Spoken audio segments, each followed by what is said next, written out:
بسم اللہ الرحمن الرحیم۔ السلام علیکم ناظرین۔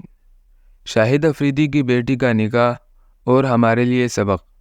شاہین افریدی کی شادی میں ایسا کیا واقعہ پیش آیا جو ہمارے لیے سبق کا باعث بن سکتا ہے؟ وہ واقعہ کیا تھا؟ اس کے لیے ویڈیو کو پورا دیکھیں۔ کروڑ پتی شاہین افریدی کا نکاح ارب پتی شاہد افریدی کی بیٹی کے ساتھ ہوا، اور وہ بھی مسجد میں۔ یہ لوگ اگر چاہتے تو کسی 5 اسٹار ہوٹل میں نکاح کا پروگرام رکھ سکتے تھے، مگر انہوں نے نکاح کے لیے مسجد کا انتخاب کیا۔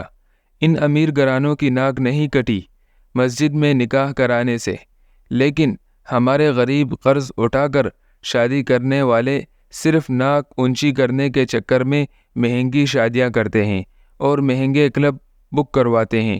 شاہد افریدی ٹرسٹ سے زکوٰۃ لینے والے اور صدقہ کے مستحق آدمی کی بیٹی کا نکاح اس سے زیادہ پرتعیش اور مہنگا ہوتا ہے۔ دیکھنے میں یہی آیا ہے کہ غریب کو پوت پات اور نام و نمود کا چسکا زیادہ ہوتا ہے۔ سادگی اپنانے سے اگر عزت کم ہوتی تو شاہد افریدی اور شاہین افریدی کی کم ہوتی۔ اگر ان کی عزت کم نہیں ہوئی تو یقین جانیں کہ غریب کی عزت بھی کم نہ ہوگی، بلکہ عزت میں اضافہ ہوگا اور پیسہ بھی بچے گا، جس کی غریب کو امیر سے زیادہ ضرورت ہے۔ گھروں میں کنواری لڑکیاں بیٹی ہیں، مگر نام نہاد رسومات، ناک اونچی رکھنے کے مہنگے شوق ان کے نکاح کے آگے رکاوٹ ہیں۔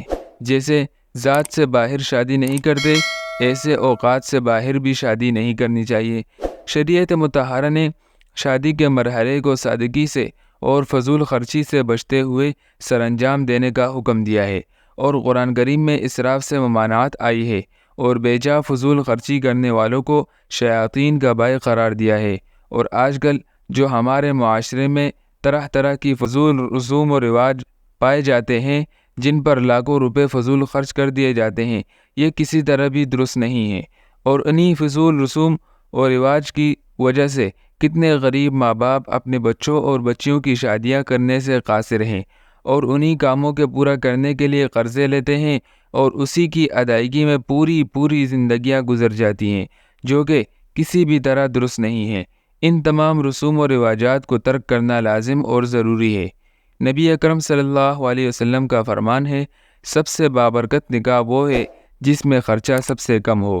نکاح کا جو ضروری خرچہ شریعت نے مقرر کیا ہے وہ صرف مہر کا خرچہ ہے، اور مہر کو بھی بہت زیادہ بڑھا چڑھا کر مقرر نہ کریں جو ادا کرنا آسان نہ ہو، تاکہ بعد میں پریشانی کا سبب نہ بنے۔